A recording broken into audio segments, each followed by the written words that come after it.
Hello বন্ধুরা, আজকে আমি একটা নতুন রান্নার রেসিপি নিয়ে এসেছি। আলু পটল ভাজা। দেখো, পটলকে আমি লম্বা লম্বা সরু সরু করে কেটে নিয়েছি। আলুকে এভাবে লম্বা লম্বা করে পাতলা পাতলা করে কেটে রেখেছি। পেঁয়াজ কুচিয়ে রেখেছি। এখানে নুন আছে, এখানে চিলি ফ্লেক্স আছে, হলুদ আছে, লঙ্কা আছে, ফোড়নের জন্য লঙ্কা রেখেছি। তেল দেখো গরম হয়ে গেছে। এবার আমি পটলটা দিয়ে দিচ্ছি তেলের মধ্যে।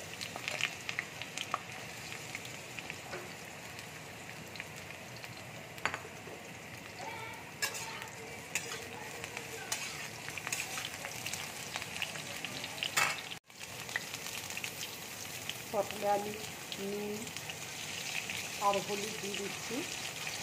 নুন হলুদ দিয়ে ভেজে আমি নামিয়ে নেব।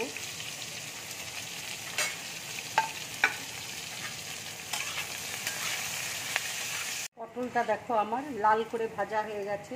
এবার আমি বাটির মধ্যে তুলে নিচ্ছি।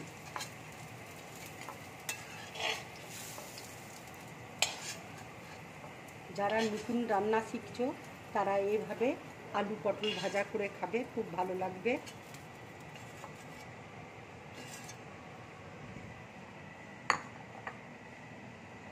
ওই তেলের মধ্যেই আরেকটু তেল আমি দিয়ে দিচ্ছি।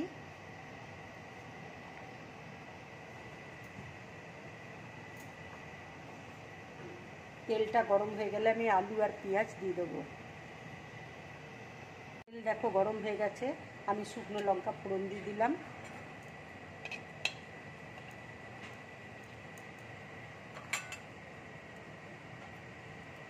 এবার আমি আলুটা দিয়ে দিচ্ছি।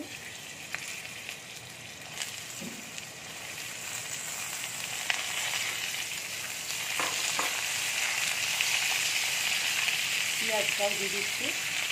লাল করে ভেজে নেব নুন হলুদ দিয়ে।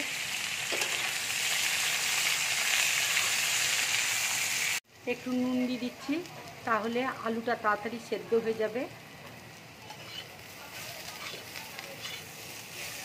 আমি হলুদ দিয়ে দিচ্ছি। হলুদ দিয়ে ভালো করে ভেজে নেব।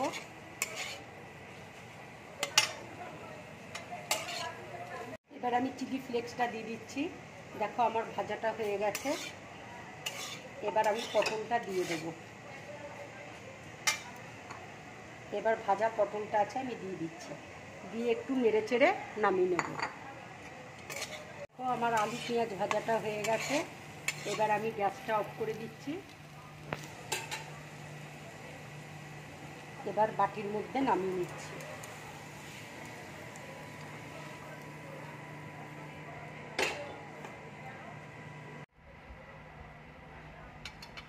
দেখো আমার রান্নাটা হয়ে গেছে।